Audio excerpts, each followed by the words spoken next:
Wow, I'm finally here. This has been a trip that I've been planning for years. Okay, I'm getting a little ahead of myself. Firstly, a bit of background. My name is Caleb, I'm 19 years old, and I'm originally from Canada. But I've grown up my whole life in Melbourne, Australia. That's because my parents are crazy about nature and moved to Australia when I was young, in an effort to save the great white shark population. Now, while they've established themselves as well-respected shark conservationists, I'm wanting to start my own legacy to help the planet. So I found myself finally in Malaysia, the Sabah region to be exact, on the island of Borneo, to start my efforts in helping save the rainforest. The planning from this trip began years ago in 2019 when I was reading forums about families being affected by the tearing down of the rainforest in these regions. On one of these forums, I met a man called Keto, who lives in Iceland.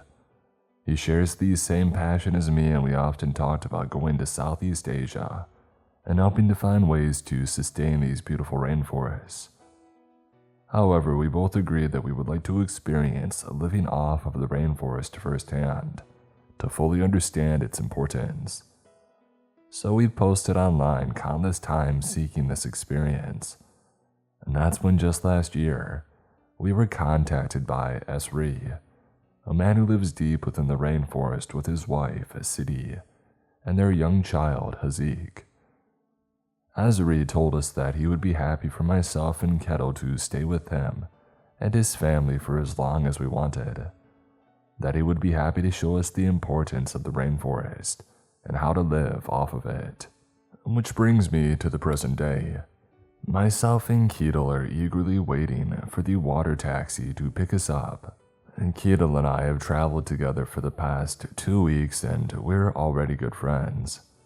His long blonde hair provides a contrast to my short brown cut, and his blue eyes are always wide with excitement from the minute that he wakes up right until he falls asleep. He clings on to his blue rucksack and he paces, waiting for the boat to come and pick us up. Asri had said that the water taxi only makes this journey once a fortnight, so to be prepared for that. He also said that there is very little to no phone service where he stays. I was surprised that there was any at all, to be honest. Keto and I wait by a little fishing village that we had to take multiple buses to reach.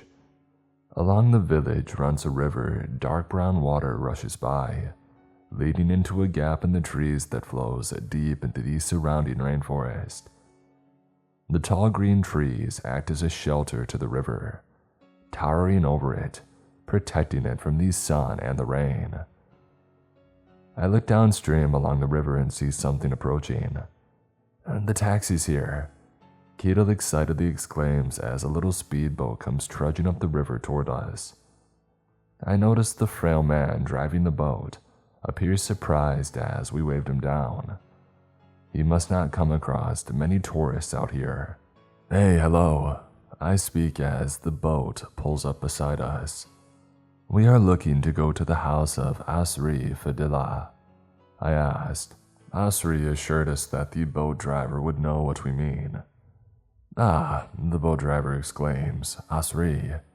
"Yes," I reply. The driver ushers us in and we begin the long journey up the water, going even deeper into the rainforest. 2 hours have passed. We have driven by a number of small riverside villages. Local Malaysians were washing themselves in the river, fishing, harvesting leaves from nearby trees, and cutting fruit from their branches. The importance of the rainforest has already shown itself to me. The locals all wave at us as we pass them. They appear to be a very kind and welcoming people. The sounds of the rainforest are constant but ever-changing. Crickets chirp in harmony with the songs of 1,000 birds. Wind rustles through the trees, to our hair and back again, and the call of monkeys ring from the distance on repeat. It is calming, beautiful, and comforting. The river is winding and never-ending. It's astonishing how deep into the rainforest we've traveled. After a while, it has become extremely clear how people get lost in places like this. It all looks so similar, and it just keeps on going and going. It's getting dark now, and just as I start to build up the courage to ask the quiet driver how much further we have to travel, he points to a clearing in the trees that's nestled along the river. Banana trees sit on either side of the clearing, providing a picturesque change in the ever-stretching wall of trees and brushes that line the rest of the river. As he pulls up beside the clearing, he ushers us off the boat and says, "This is Asri here."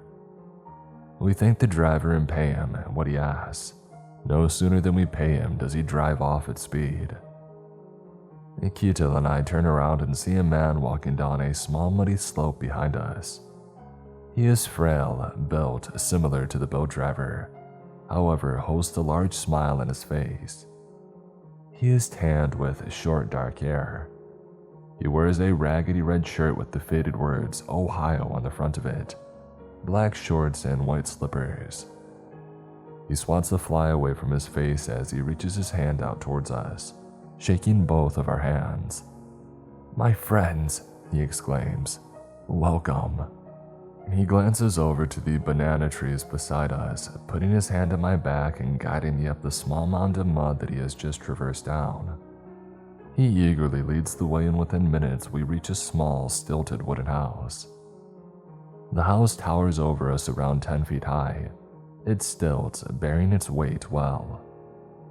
As difficult as it is to explain, the house appears run down but also very sturdy, as if it has faced 1,000 storms but still stands strong. It is in a small clearing surrounded by a rainforest, with a washing line beside it strewn with clothes, and a small outhouse beside that. There are also cages of chickens nestled by a nearby tree. As we climb the thin, rickety staircase up toward the veranda of the house, a woman appears. She is smiling and holding a glass plate of assorted fruit toward us. She is petite and wears her dark hair tied up in a bun. She wears clothes similar to Asri, although her flip-flops appear far more worn down than his. "Hello, welcome," she smiles, offering us the fruit. "I am Siti, welcome to our home." She asks us to take our shoes off on the small terrace, which we do before showing us inside. The house inside consists of 4 rooms, a main living area, a kitchen area, and Siti and Asri's bedroom. The 4th room, I am unsure of what it's for, as the door is partially blocked by a small cabinet and table. Siti shows us where we'll be sleeping, 2 small mattresses in the main room of the house. Keto and I place our bags down and wipe the sweat from my brow as my eyes scan the wooden walls of the room. Small shutters cover the windows. A strange mask hangs from one of the walls, and a series of spears sit beside the front door, which I assume are used for fishing. Siti soon comes out of the kitchen area. "Makanan," she smiles, which I know means that it's time for food.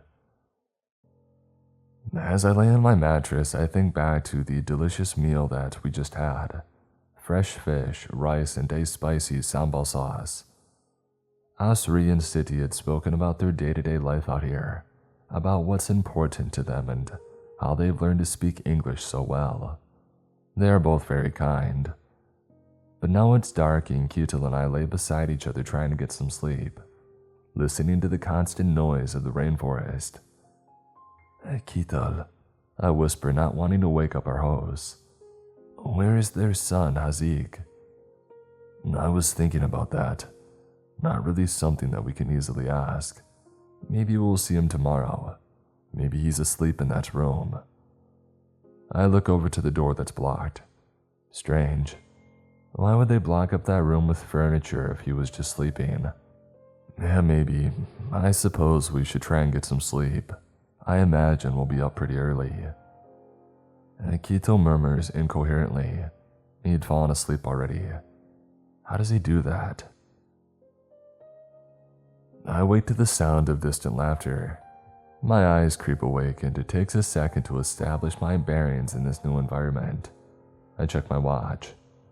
12:13 a.m. My eyes begin to shut, but then I hear it once more. A laugh, a woman's laugh. It's quick and quiet. It sounds as if it's very far away, that I'm only just on the cusp of hearing it. I groggily sit up and walk over to one of the window shutters and peek through it. I see nothing but dark trees and now hear nothing but... Wait, I can't hear anything. No crickets, no sound. In most places at this hour that's normal. But out in the rainforest that doesn't sit right with me. Why is it so silent? I hear the same woman's laugh again, this time ever so slightly louder. Ever so slightly closer. My eyes are wide now and have adjusted to the darkness within the trees. Shadows stretch toward the house, casting themselves along the grass below, lit by an almost full moon. As my vision improves, I should feel less scared. However, the longer I stare, the more that I feel like. The more I feel like someone's watching me. The more that I feel like something is watching me. The more that I feel that something is very, very wrong. I turn back, scurrying to Keto over the floorboards that creak beneath my feet. Keto, I hiss, wake up. But just as I say that, the laughter quietly drifts through the air once more. It is a soft and calm laughter, almost as if it were a song. A sweet smell fills the air, becoming stronger by the second. Keto, I whisper harshly. Please wake up. The feeling of dread grows. What? Keto sluggishly asks. As soon as he speaks, the smell is gone. The crickets chirp once more, and the sounds of the rainforest return like a roaring chorus. The feeling of dread leaves my body. The feeling of being watched subsides. What? Keto repeats himself. Nothing, I begin. I think I just had the creeps for a second, I thought. It's nothing. I crawl back into my mattress, wiping sweat from above my lip. I'm not sure if I'll be able to get to sleep tonight. My eyes dart to the door, which is blocked by the furniture. The rainforest is beautiful. The impenetrable green of its walls made me realize just how small, how insignificant we all are. The trees stretch forever, and after hours of hiking today, we've barely seen any of what this environment has to offer. Asri's knowledge of this place is next to none. There is no question that he cannot answer. Asri has shown us how to fish and hunt, as well as which plants were safe to eat and which were not. And Keto and I spent the day asking Asri questions as we walked, mostly about the rainforest. We're nearing the end of the day and are almost back to the house, when Keto decides to probe Asri about something else. Asri, Keto begins, you said online that you had a son, Hazik. Asri continues to walk, eyes down. He doesn't look up from his feet, which continue to move one in front of the other. He remains quiet for a matter of seconds, eyes never leaving the ground. And Keto soon tries to change the topic.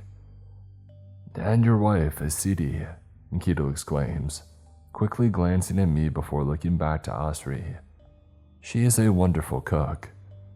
Yes, Asri quickly responds, still not looking up from the path that we traverse. She is a wonderful cook. And about Hazik. Please do not ask me this again. Hazik is not here. Of course, Keto says, clear regret in his voice. I'm sorry, I won't ask you again. We continued to walk for a few more hours and get back to the house just as Sidi had finished cooking dinner. I don't see Sidi much. As soon as she finishes cooking, she sits and eats with us, and then immediately tidies up and goes into her bedroom, shutting the door behind her. Even after dinner today, Keto and I had offered to clean the dishes and she profusely refused, before cleaning up everything and retreating into her room. Her and Asri also don't seem to talk much. It's just something that I've noticed. I stretch my legs out as I lay on the mattress, my legs sticking to it from all the sweat.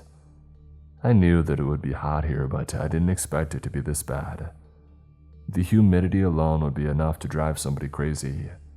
I'll get used to it though. I'm loving this trip, and Keto and I are getting on really well.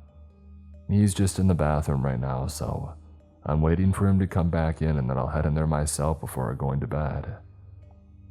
I look out of a small gap in the window when I stare into the night. A few moments later, the front door opens and Keto comes inside. "The bathroom's all yours, my friend," he murmurs as he throws his head torch down onto his mattress. "Don't get lost." I pick up my head torch and I strap it on, flicking the switch as I do so. I walk to the front door and I push it open, walking out onto the porch and sliding my slippers on. I stand atop the staircase and stare into the darkness that festers below the house. With a small sigh, I begin to climb down it, careful with my step. I can only see a few feet in front of me with this head torch. The darkness appears to swallow the light almost immediately. And that's what it is. Darkness. It's darkness that I've never experienced in the past. The only light comes from the moon and the stars, but they're almost entirely blocked by the towering trees that surround us and only allow us glimpses. Crickets chirp as I bite my lip and start to walk toward the outhouse, which sits just by the tree line on the perimeter of the clearing. I think it's this way. With every step, the crunch of the leaves beneath my feet let me know that I'm one pace closer to reaching the outhouse and momentarily escaping the dark. I've got to be close now. Surely only a few more steps. Where is it again? I glance around and see the dim outline of the house behind me. I'm sure that I'm heading in the right direction. My light flickers for a moment. The darkness momentarily completely engulfs me. It's gotta be. Oh, I see it. It's right here. I was right. I pull open the stiff door and I entered. My headlight works better in here in this small confined place. I use the toilet and I brush my teeth, and I use a nearby bucket to clean my feet. A few minutes pass and I turn to leave the outhouse and begin the long journey back to the safety of my bed when I hear it. The crunching of leaves just outside. I freeze. What was that? I consider speaking up and asking who's there, but I decide against it. I press my ear to the thin wooden door frame and I listen, except I can't hear anything. I wait for what feels like hours before slowly pushing the door open with a creak. Nothing's there, nothing that I can see anyway. Slowly I step outside, back into the dark. It almost seems darker. I begin my walk back to the house. I squint my eyes to try to make out the outline of the house, but it's too dark now. It's definitely this way, right? The crunching of my footsteps are the only comfort that I have, the only sound that I hear. Wait, the only sound I hear. The crickets, they've stopped. Just like last night, they've stopped.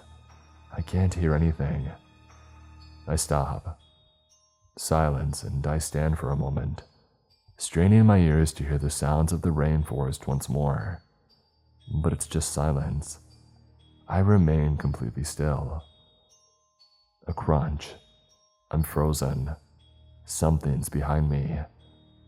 It's getting closer. It's coming closer. I can feel it looking at me. It's quiet, but I can hear something else. A long croak, a moan, the sound of someone in pain. The moan continues, slowly getting louder. It rings through my ears, through my head.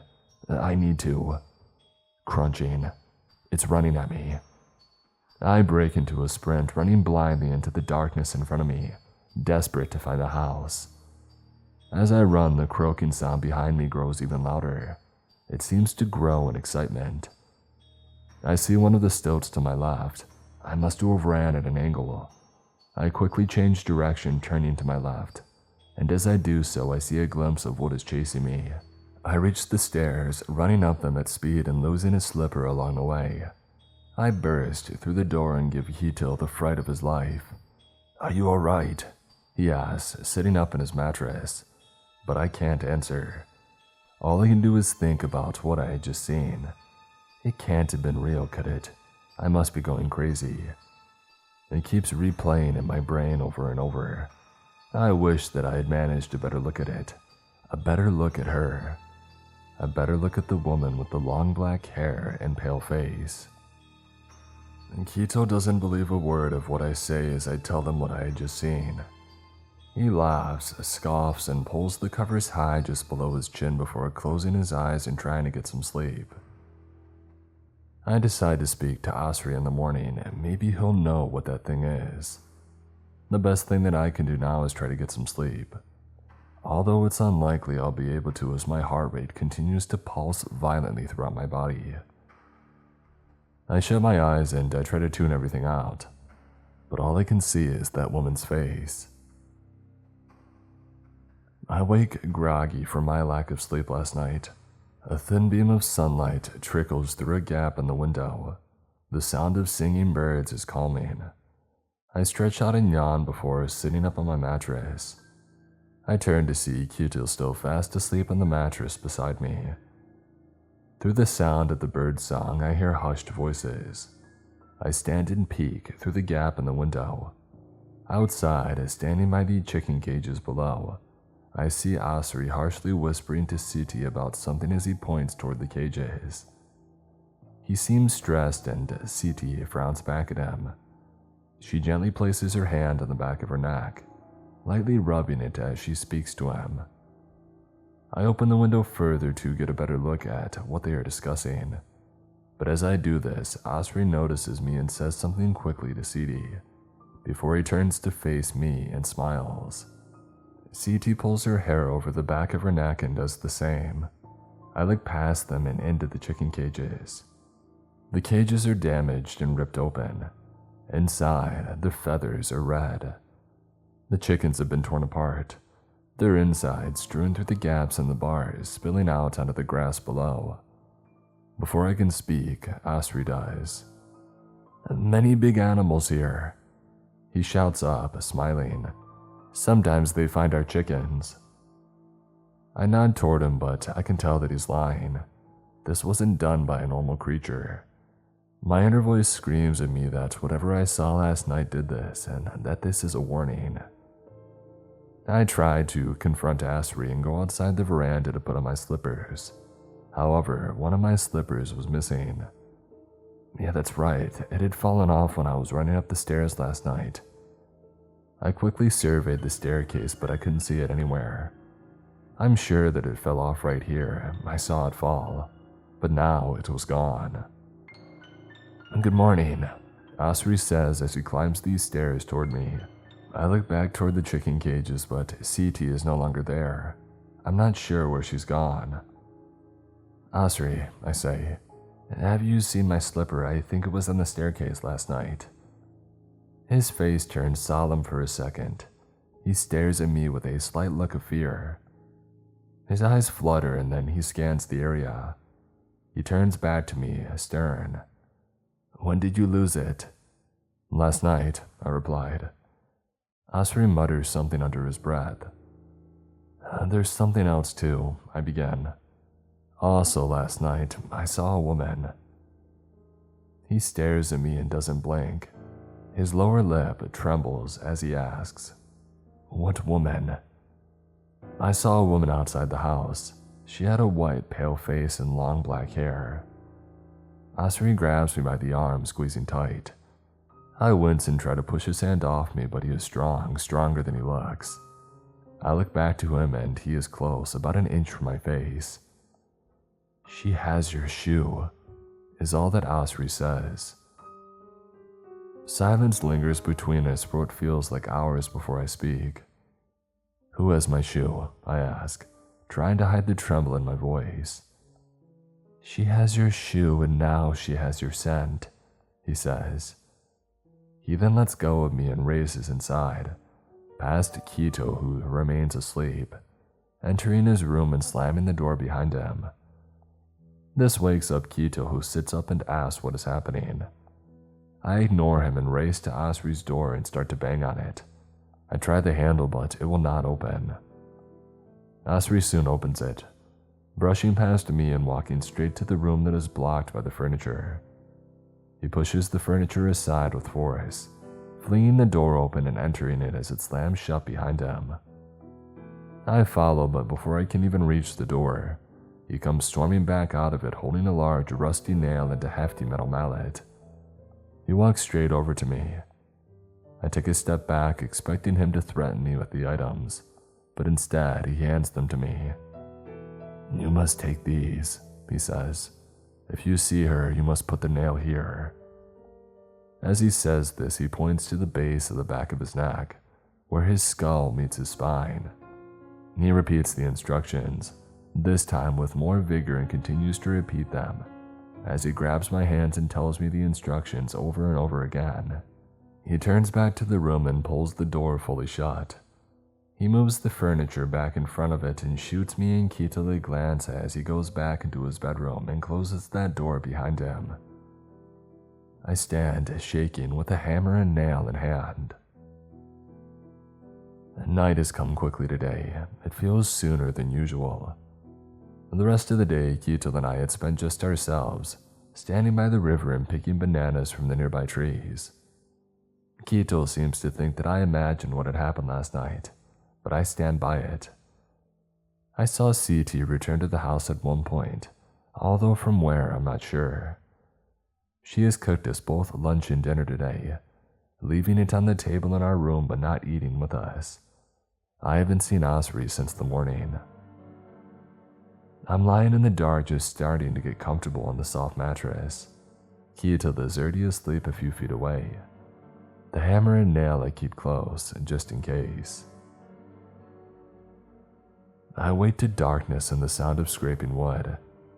I clench the hammer and the nail to my chest. I must have fallen asleep while doing so. I turn to face Keto, but he's gone. I sit up and scan the room. As my eyes gaze over one of the doors, I notice it slightly ajar. It is only as I stand up and take a step toward it that my eyes fully adjust and I realize that the room that was previously blocked by the furniture, but now it was open ever so slightly, and the furniture once blocking it had been moved to the side. I approach the door and I push it open. It creaks slightly, so I freeze for a moment, but then slide into the room. The room is small, the four walls are all closed.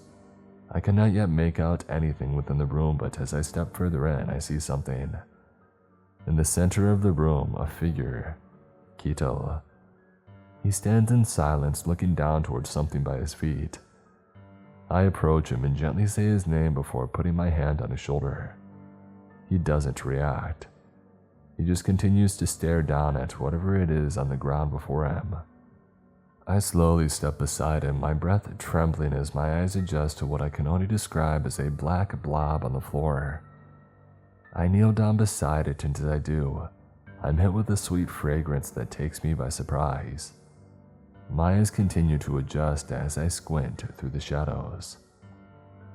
It is the body, or rather the remains, of a small child. A small frail skeleton lays in the middle of the room.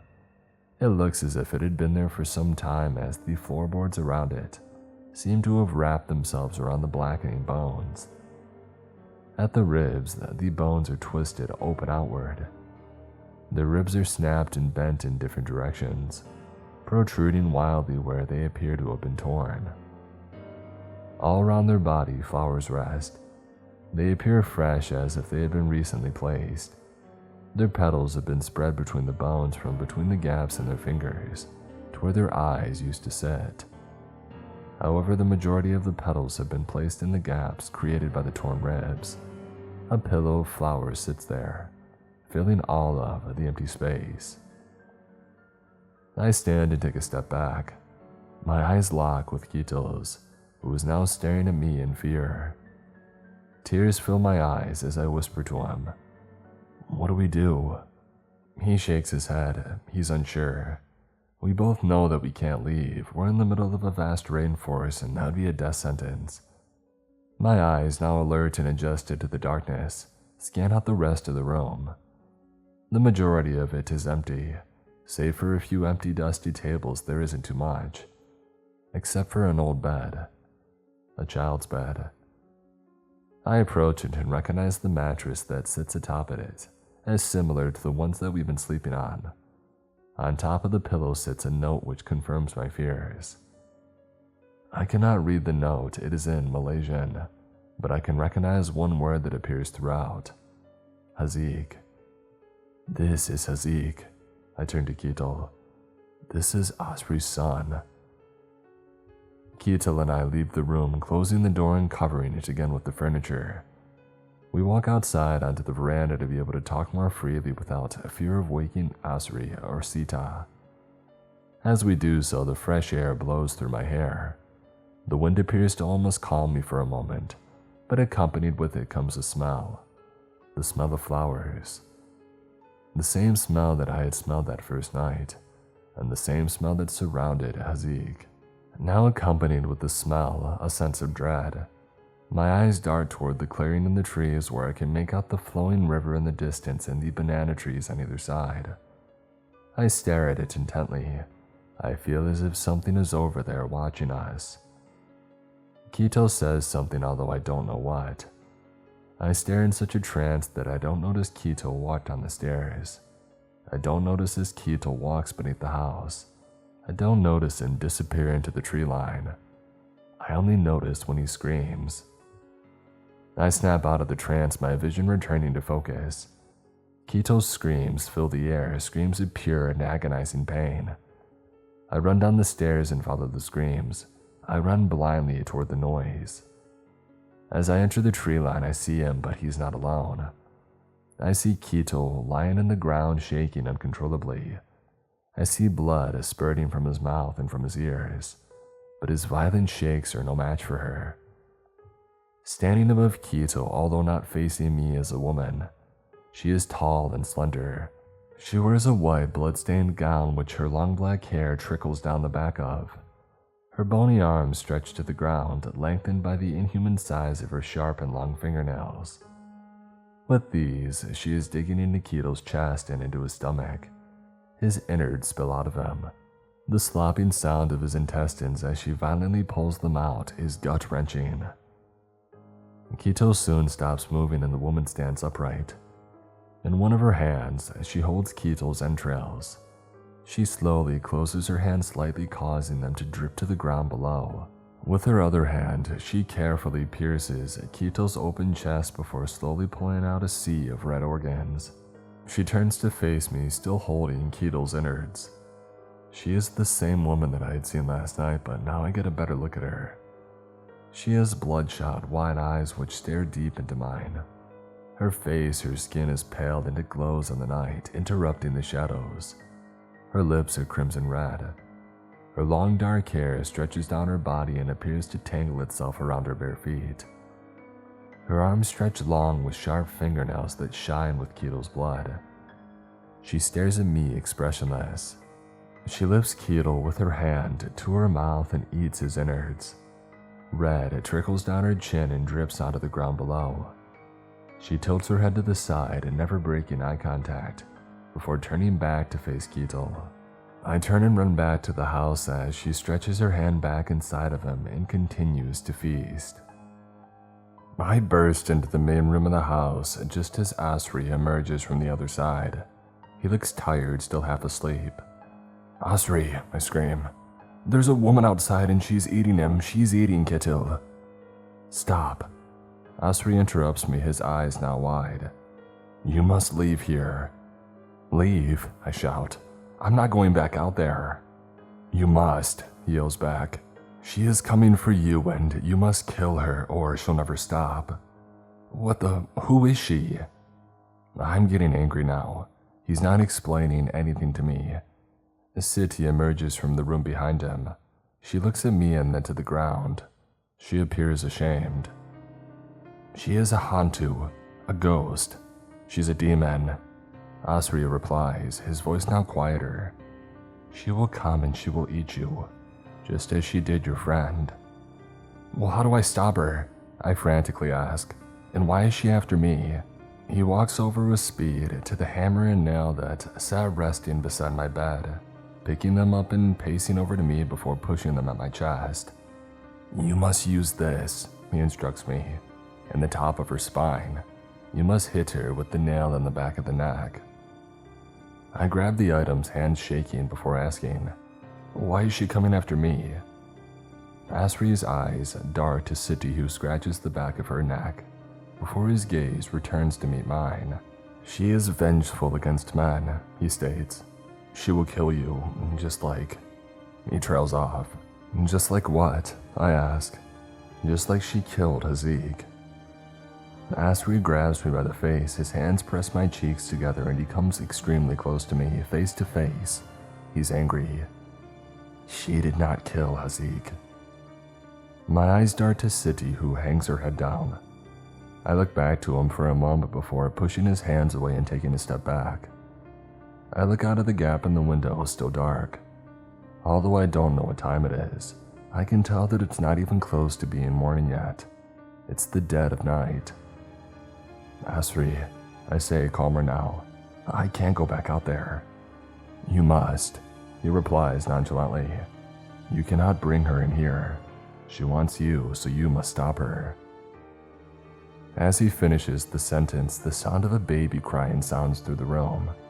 It comes from outside, and it is loud, and it is close. I stare in fear at Asri. I know that it is not the cry of a real baby, not out here. Before I can say anything, Asri forcefully grabs me by the shoulders and drives me out of the front door. It happens fast, in a blink of an eye.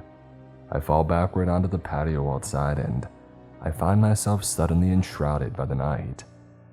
The hammer and nail land beside me with a thud. I pick the items up and I scramble to my feet, running toward the front door, but Asri slams it shut at speed. I fight with him to get it open, but he is strong and he holds it tightly shut from the inside. I try my hardest to force the door, but I am no match for his strength. I yell and beg him to let me inside. I can hear the two of them speaking Malaysian from within his house. I can no longer hear the cry of a baby. Through my groans and through my yells, I almost don't hear the moan from behind me. It is the same long, croaky moan that I had heard 2 nights ago. I stop pushing against the door and I turn around slowly. At the top of the stairs, already on the patio, a few feet away. It's her. She towers over me. She seems to have grown taller somehow. Her eyes are wide yet seem dead and expressionless. In contrast to her black shadowy hair, her pale face and white dress glow in the dark as she stands, glaring at me, mouth open wide as she releases a long croak. Her arms stretch to the wooden floor below, bending at the wrists as her hands drag along the ground behind her. Her toes are clenched, clinging hard to the ground, the rest of her feet covered by her gown, which is torn and dirty along the bottom. I stare at her, frozen. She doesn't move toward me. She stands still, eyes locked with mine. She continues to moan, her pitch never changing. Her mouth grows wider with every second. Soon, I see her teeth. Dark yellow crooked teeth rest behind her crimson lips. Between her teeth, I see skin which I can only assume belonged to Keto. Also lodged within her teeth, however, I see fur, no hair. Dark hair dangles from her teeth, providing a dark barrier within her mouth. I feel sick as I look at her. Her mouth continues to open wider. As she continuously moans, blood now spills from her mouth, overflowing and trickling down her dress. She continues to stare at me, never blinking. The noise she produces is now a constant, a white noise to me. Soon, her eyes begin to widen too. As her eyelids continue to stretch, her eyes slowly roll back into her head. The whites of her eyes are now all that is visible. However, I still feel as if she stares at me. And just as this happens, my own eyes begin to feel strange. I feel as if they're being pulled, as if they're being sucked out of my head. I slam my eyes shut and the noise stops. Silence. I can't open my eyes. I don't want to open my eyes, but I have to. Still silence. Only the noise of my shuttered breath fills the air. I bite my tongue, clench my fists, and open my eyes. She still stands before me, although now her eyes have returned to how they were initially, staring at me lifelessly. Her mouth is shut and the last drops that had escaped trickled down her dress. She tilts her head to the side before suddenly walking at me at speed. Her hands drag behind me, splintering the wood with their weight, and being splintered by the wood themselves. She takes long steps and almost appears to cover ground faster than possible, with quick spasms of movement. I turn and throw myself over the side of the railing, falling about 10 feet below. I land with a thud, my wrist snapping as I do. I scream from the pain, tears stream from my eyes. I quickly look to my wrist and can already see bone displacement and the pooling of blood beneath my skin. I look back to where I had just jumped and all is silent. I quickly turn my attention to the hammer and nail that had landed close to me, scooping them up and placing the hammer within my trouser waistline, while my good hand clings onto the nail. My eyes dart to the staircase on the other side of the house, just as she steps onto the first step, coming down toward me. Her feet clench the wood as she climbs down the staircase with impressive speed. Her hands bounce off of each step as she clears them, appearing to break her flimsy wrists with every step. I can see her long fingernails now, the ones used to kill Keto. As she moves down the stairs, blood pours from her mouth, which is open once more, wider than before. The sheer amount of blood is astounding. It's impossible. It splashes onto the side of the staircase and now completely covers her dress. I need to run. I rush to my feet, momentarily forgetting about my broken wrist and using it to propel myself up, hearing a further crack. I turn and run as fast as I can. I need to make a decision. Do I run to the outhouse or do I try to use that as shelter? Or do I run into the rainforest and chance my luck? Either way, she's chasing me, and she's not going to stop chasing me. I'm approaching the outhouse. If I lock myself in there, what's next for me? She'll get in, I know she will. I have to keep running. I cling to my broken wrist, which flaps more and more with every step that I take as I run past the outhouse into the dark tree line before me. My body bounces off trees the dark conceals, but I do not stop. I do not slow down. My panting breath and beating heart are all that I can hear as I run through the forever dark. I can feel her chasing me, but cannot bring myself to look back. I've been running for about 10 minutes now, never slowing down. My wrist is in absolute agony and my legs and arms have been cut to pieces by the low-hanging branches and bushes. I have no sense of direction from which I have come, or how far I've traveled, but I do not care. I just need to escape that woman, that demon. As I begin to tire, I see something glimmer to my left. I run toward it, my legs now extremely heavy. It's water. A small stream, no, a river, runs through the forest. It flows through the trees ahead, winding into the darkness. It is fast-flowing, but not dangerously so. I stop by its waters for the first time since leaving the house, and I fall to my knees. I plunge my hands into its cold depths, scooping water up and bringing it to my mouth to drink. As I do this, my broken wrist folds under the weight of the water, cracking as it does so and splashing water by my knees. I stifle a scream, not wanting to alert the creature. I lay down beside the water and put my mouth to it and start to drink. I lay there for a moment, catching my breath. I can no longer hear my heart beating, no longer hear the pant of my breath. I just listen to the water. It is somewhat calming, hearing it flow into the unknown. I roll over and lie on my back, my hair slightly submerged by the water which flows through it and trickles around my ears. The distraction of the water's rhythm seems to take away from the pain that I feel, throbbing from my wrist and up my arm. I lay there shaking, quivering, but in peace.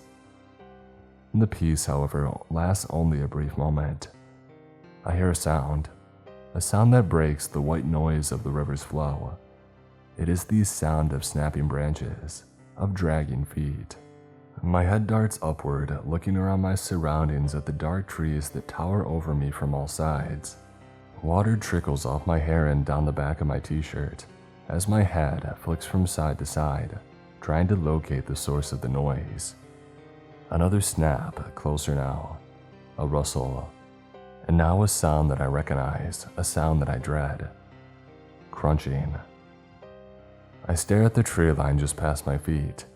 As the trees part, the pale face of the woman emerges, almost floats from the darkness beyond. Her eyes are still wide, still locked into mine. It feels as if she has been locked into my gaze the entire time that I've been running, although I know that is impossible. She moves fast toward me, her long arms dragging along the ground behind her. She has not stopped and she will not stop. She runs closer. Just as she reaches me with what feels like my final ounce of energy, I tightly grab my hammer and the nail, then I throw myself backward into the river. The water hits my body hard and it is stronger than I had expected. I am propelled into cold, my limbs all being pulled in different directions. My torso hits something hard beneath the water. Next, my head clatters off what I can only assume is a rock. My heart drops.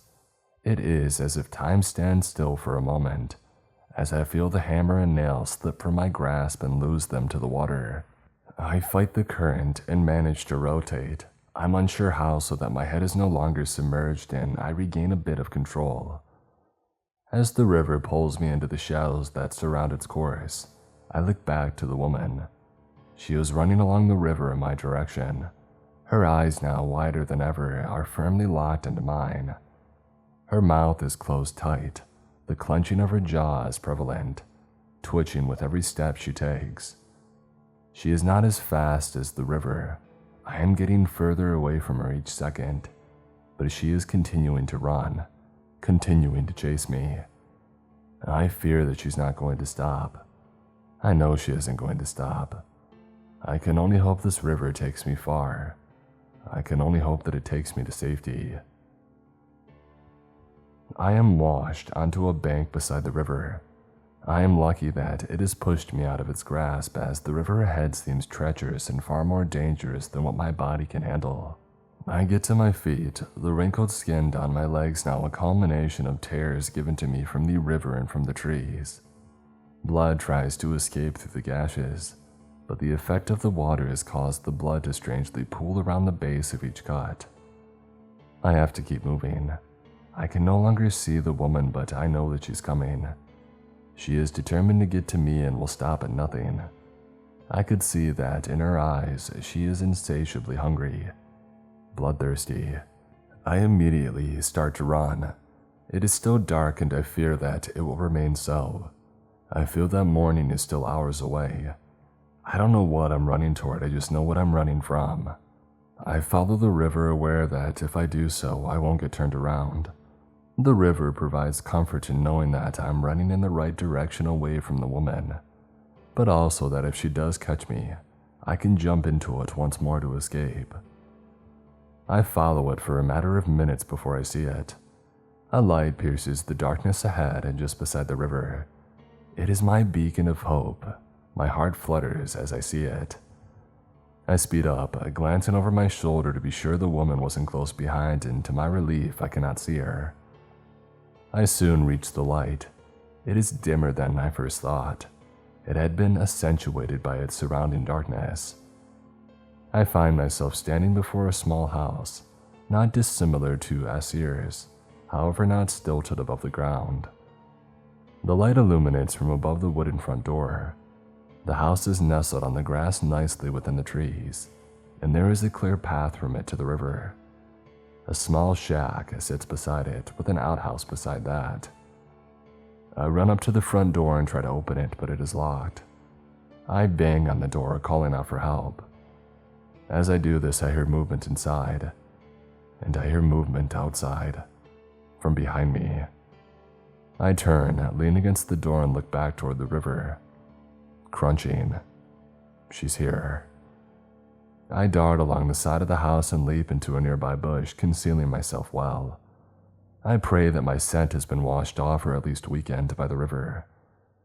I see her emerge, running along the exact path that I had taken along the river. She turns and sees the house. Her eyes are no longer locked with mine. I think she has temporarily lost me. She stops moving, her tall figure accentuated by the backdrop of the river. She is still, extremely still. She stares at the house before slowly walking up toward it. There is still the sound of movement from within the house. I fear that they will come outside just as the woman approaches it. The ghostly woman walks up to the front door and stands by it, her head high above the doorframe. She stares at the door for a moment, almost in confusion, before turning and darting into the dark tree line on the opposite side of the house to myself. From the tree line, I see only the white face of the woman, watching the house with wide eyes. The front door to the house opens. A woman, a small local woman, emerges holding a light. She looks tired and confused. She shines the light around for a moment, seeing if anything is nearby, but she cannot see me or the ghastly face that watches her from afar. I stare as she stands by her front door before my eyes dart over to the demon hunting me. She looks bored, almost disinterested as she watches the woman walk out of the house. It is only as a child emerges from the house that the face of the creature changes. A small boy, maybe the age of 5, comes from within the house and stands by the front door, hiding behind the woman I assume is his mother. As he comes into sight, the face of the ghost changes. Her eyes widen. Her mouth opens, blood now dripping from it as if it were salivating. Her eyes are fully focused on the young boy. She is hungry for him. The young boy and his mother return inside their house, closing the door behind them. I look back to the face of the creature and she looks excited. She wants the child. The child may be the only way. The child may be what I need to kill her, to get to her neck. I may have to take the child. I may have to use him as bait. I lie in wait for a matter of moments until I watch the creature slowly disappear, backing into the shadows behind her. And then I wait some more. As I do so, my eyes dart around the sides of the house to the back. Small wooden panels act as windows. They look as if they can be slid aside from the inside.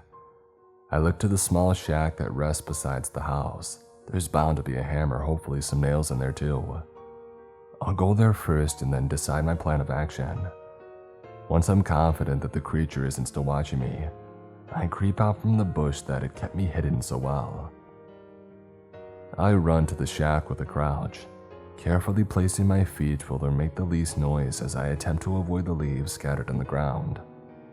I reach the shack and, holding my breath, push against the door.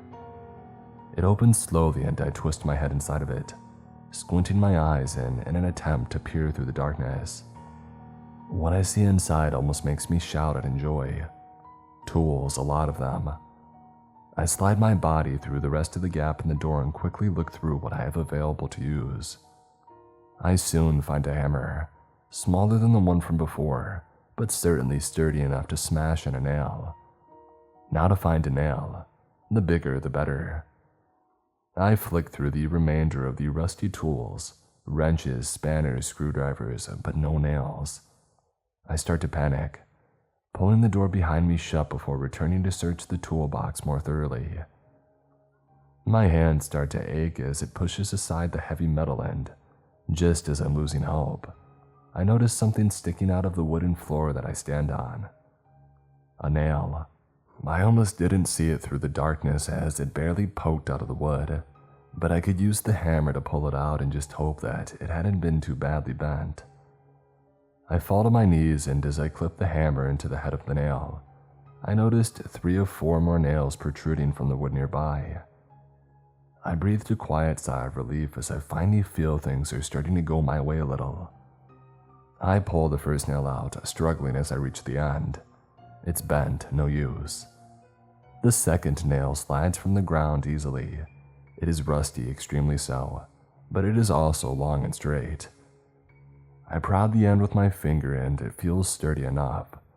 I put it beside me and pull out the remaining nails. As I stand to leave the shack, I hold a hammer and 2 nails that I can use. I press my head against the inside of the closed door and close my eyes. I must make a decision. I can't use a child, can I? I don't have a choice. No, I do have a choice. That child has done nothing to me, nothing at all. It's not like I'll let him die. I just need her to focus on him for a moment so that I can kill her. What if I mess up? Stop it, you won't. No, I won't use him as bait, I can't. I hear footsteps from outside the shack and I freeze. My eyes open fast. The woman, she's back and right outside, I hear a door open to the side of the shack and gently close. The outhouse. It's one of the people from the house. They're using the bathroom. I slowly push the door to the shack open and I look out to the outhouse. A dim light comes from behind its closed door. I hear a woman cough from within. It's the mother and she's using the bathroom, which means the child is alone. But that means I look up at the house just as I see the woman run through its front door, her broken wrists dragging the dirt behind her. No, I shout, bursting from the shack and running towards the house. Get away from him. The door is wide open as I reach it and quickly burst into the house.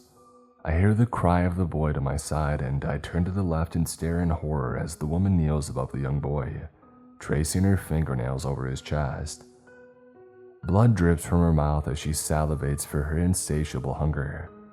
Her head drops and I see my chance. There's a crevice in the back of her neck at the top of her spine. Within the crevice, a small opening, covered only by a thin layer of black skin. It appears to pulsate and thrive. I hold the nail tight, screaming in pain as my disjointed wrist tries desperately to let it go, and I plunge it through the layer of darkened skin. The creature stiffens before me and starts to let out a low gurgle. I hold the hammer high and bring it down onto the roof of the nail. 1 hit. She stiffens further.